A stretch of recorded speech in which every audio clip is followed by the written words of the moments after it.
O primeiro semifinalista do Campeonato Paulista acabou de ser revelado e, como todos nós vimos, foi o maior time do mundo. Vamos falar nesse vídeo um pouco sobre a partida entre Red Bull Bragantino e São Paulo Futebol Clube, jogo que aconteceu no estádio Cícero de Souza Marques. Vamos começar falando sobre o time da casa, Red Bull Bragantino. O Bragantino veio a campo com um time que eu considero padrão. Eu não acompanho muito o time do Red Bull Bragantino, então para mim é o time que eu estou mais acostumado a ver. Ele veio a campo com o goleiro Cleiton, Hurtado na lateral direita, Alex Vinícius, Gustavo Marques na zaga central, Juninho Capixaba, capitão, na lateral esquerda. Como contenção, Gabriel, aquele que jogou no Corinthians e Palmeiras, e também no Inter. Matheus Fernandes, que há uns vídeos atrás eu mencionei estar desaparecido e ele apareceu. Vai ver porque, como eu acabei de mencionar, eu não assisto muito, não acompanho muito o Red Bull Bragantino.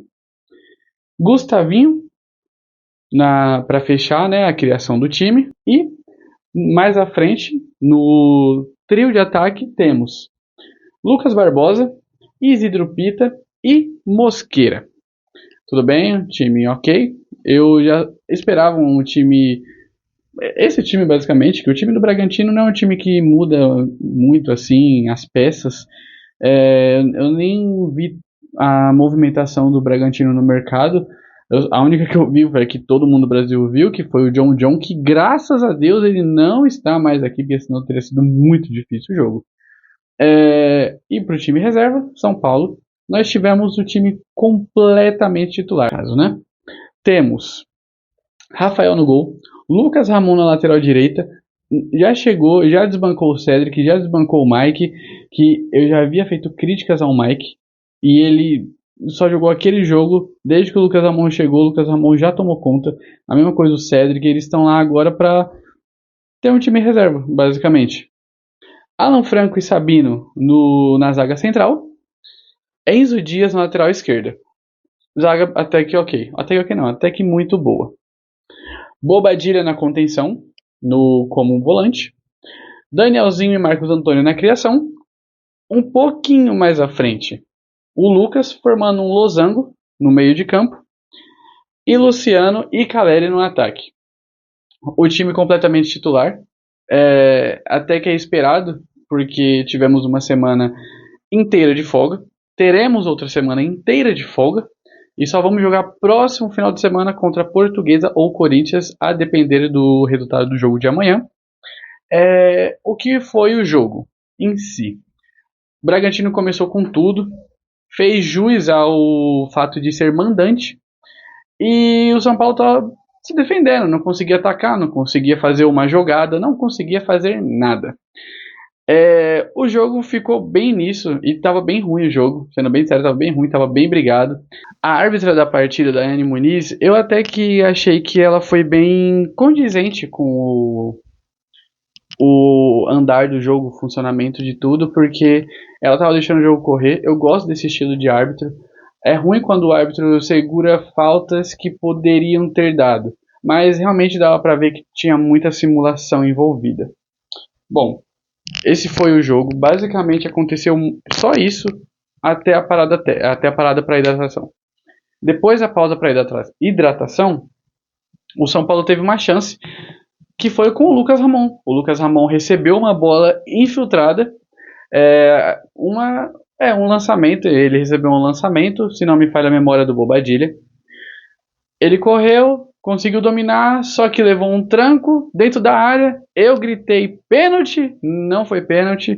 No começo eu achei que era pênalti, que ela estava roubando, assim como ela roubou a gente no ano passado contra o Palmeiras. Mas não foi ela que apitou, foi aquele cara lá, aquele outro árbitro que foi até afastado, mas ela estava na equipe de árbitro de vídeo nesse dia. Então, meio que o retrospecto não foi tão bom pra mim, quando eu fiquei sabendo que seria ela. Mas até que foi ok, depois eu vi que realmente não foi nada, foi só o famoso, esperou o contato veio, segue o jogo. Após isso, gol do São Paulo. Gol do São Paulo na mesma jogada.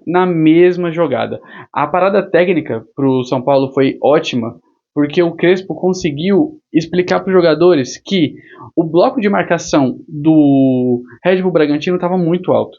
Então eles estavam conseguindo receber muitas bolas nas costas. O São Paulo não estava conseguindo encaixar nenhuma troca de passe. Uma outra coisa que o São Paulo conseguiu encaixar após a pausa para hidratação foi justamente a marcação individual e em blocos. O Crespo conseguiu ver que o Bragantino estava marcando com uma marcação muito alta, quase no círculo central. Apenas o Caleri estava à frente. E na primeira jogada, após esse lance, uma bola enfiada, se não me falha a memória, também do Bobadilha, perfeitamente para o Lucas Ramon. Lucas Ramon conduz até a área. Ótima condução, ótimo domínio, ótimo prosseguimento da jogada. Cruzou, o goleiro Cleiton rebate para dentro da área e aí temos o primeiro gol marcado por Bobadilha. Fez uma excelente partida e está fazendo uma excelente temporada. Quando ele chegou, 2024, eu já gostava dele, eu achava ele bom jogador, porque o cara não é a revelação, não foi revelação, mas ele não foi um dos melhores jogadores jovens da Liga Paraguaia à toa em 2023. Ele não veio com status de craque, assim, não pra gente, mas vindo de lá, se eu não me engano ele veio do Cerro Porteño, do Paraguai. Ele não veio pra cá à toa. Ok, ele foi meio mal, sim, no começo de 24, ainda mais que ele, com o Carpini, estava jogando de lateral direito, porque não tinha jogadores para colocar na lateral direita de origem. Ano de 2025, ele foi ok, não foi tudo isso, só que é aquilo. O ano de 25 foi complicado para o time inteiro. E assim como eles falaram na transmissão hoje, um dado que eu não sabia é que das 43 partidas que o Crespo tem no comando do São Paulo desde a sua volta, o Bobadilha jogou 39. Ele é o segundo jogador mais utilizado pelo Crespo, atrás apenas do Rafael. Fenomenal, adoro o Bobadilha, eu realmente gosto muito dele. Ele merece o momento que está vivendo. E uma outra coisa, uma observação muito importante do time do São Paulo.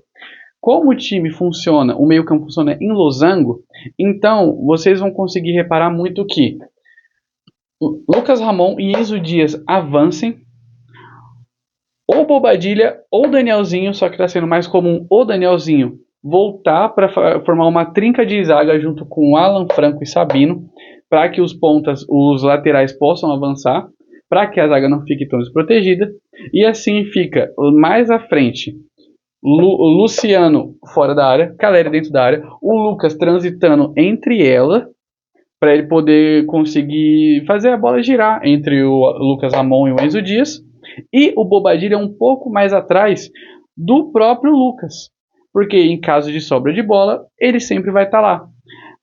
E é assim que ele marcou o gol. Numa bola que sobrou, ele estava lá, porque a bola estava indo certinho no pé do Luciano, a bola sobrou, e que falha grotesca do Cleiton, temos que falar isso. Ele poderia muito ter segurado, ou então ter espalmado mais para baixo, assim, onde estava o próprio Lucas Ramon, ou então para cima, eles foram para o meio da área, justamente onde estava o Bobadilha chutou por baixo das pernas do Cleiton, um gol, 1-0 São Paulo. O jogo continuava muito pegado, extremamente pegado, muito físico, e a Daiane Muniz estava até que conseguindo controlar o jogo, estava ok. Ela deu um cartão na falta se eu não me engano foi do próprio Bobadilha, que ele deu um carrinho por trás, ganhou o amarelo, merecidamente.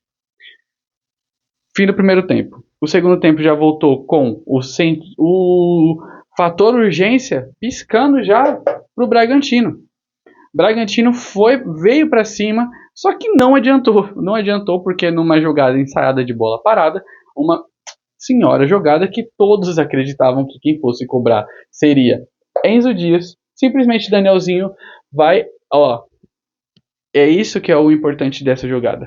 Dessa jogada não, dessas linhas aqui. Essas linhas estão não porque eles fizeram uma assistência.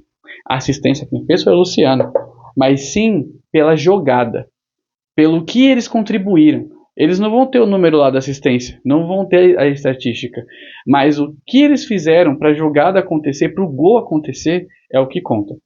Danielzinho consegue uma bola lançada perfeitamente Pegou todo mundo desprevenido porque geralmente quem cobra essa falta é uma falta para um canhoto bater, é o Enzo Dias. Ele vai e cobra na cabeça do Luciano e o Luciano cabeceia.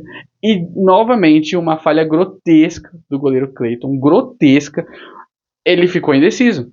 Na hora que ele viu que o Luciano não estava mirando para o gol, ele simplesmente parou, escorregou e o Luciano cabeceou certinho na cabeça do nosso careca favorito, Lucas Moura. Gol do Lucas Moura, 2-1 para o São Paulo. Ok. Bragantino com tudo para frente. Não coloquei aqui, eu coloquei apenas um jogador que saiu do banco de reserva porque ele foi o único que participou ativamente para que o jogo ficasse mais nervoso, para que o jogo tivesse mais requintes, entende? Que foi justamente Ignacio Sousa, que fez a assistência do gol do Bragantino. Já vou chegar aí. O São Paulo ainda substituiu, entrou com Pablo Maia no lugar do Danielzinho. O Ferrarese entrou no lugar do Sabino, se não me falha a memória, até porque ele tinha sofrido um choque. Se eu não me engano, foi o Sabino que saiu. Eu, sinceramente, não vi essa hora, não vi quem saiu. Mas eu vou deixar aqui quem foi a substituição do Ferrarese, porque agora me falhou a memória.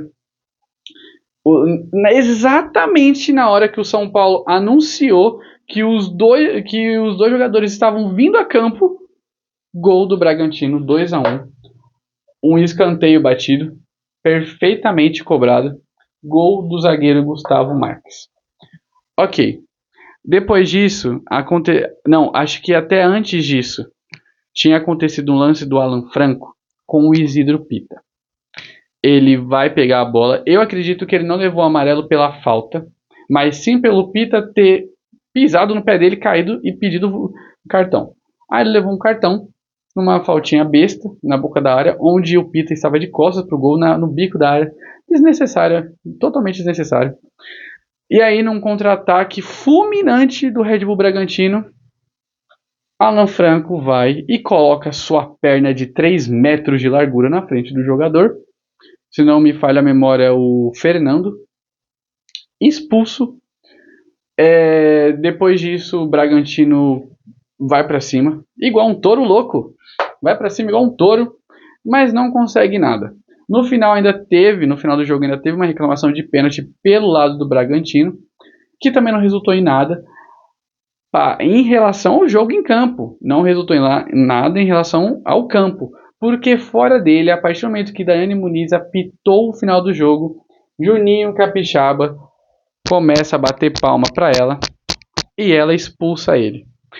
Aí se forma uma rodinha de jogadores do Bragantino, os bandeirinhas e quarto e quinto árbitro entram para conter os jogadores, entra a tropa de choque e o jogo acaba 2-1 para o time visitante, sacramentando assim o primeiro classificado para a fase de semifinal do Campeonato Paulista. Agora esperamos a definição entre o confronto de Portuguesa e Corinthians amanhã no Canindé, às 4 horas da tarde. No momento estão jogando Palmeiras e Capivariano. No momento da gravação do vídeo está acontecendo Palmeiras e Capivariano, se eu não me engano, na Arena Barueri.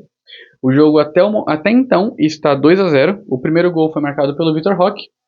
Eu não cheguei a ver o outro porque eu comecei a gravar o vídeo, mas já podemos cravar uma classificação do Palmeiras. O que todos esperávamos já, até vindo do Palmeiras, né? Acredito que todos os grandes vão se classificar. Amanhã também teremos Novo Horizontino e Santos e Portuguesa e Corinthians. O vencedor de Novo Horizontino e Santos enfrenta o Palmeiras ou Capivariano e o vencedor de Portuguesa e Corinthians enfrenta o São Paulo, primeiro classificado para a semifinal do Campeonato Paulista. Muito obrigado por assistir o vídeo. Se gostou da vitória do São Paulo, comente aqui embaixo. Se não gostou, também comente. Mas comente uma coisa boa, tipo, o São Paulo é o maior time do mundo, mesmo assim eu odeio vocês. Deixa o like aqui que ajuda muito. Compartilha. E é isso, tamo junto e até o próximo vídeo.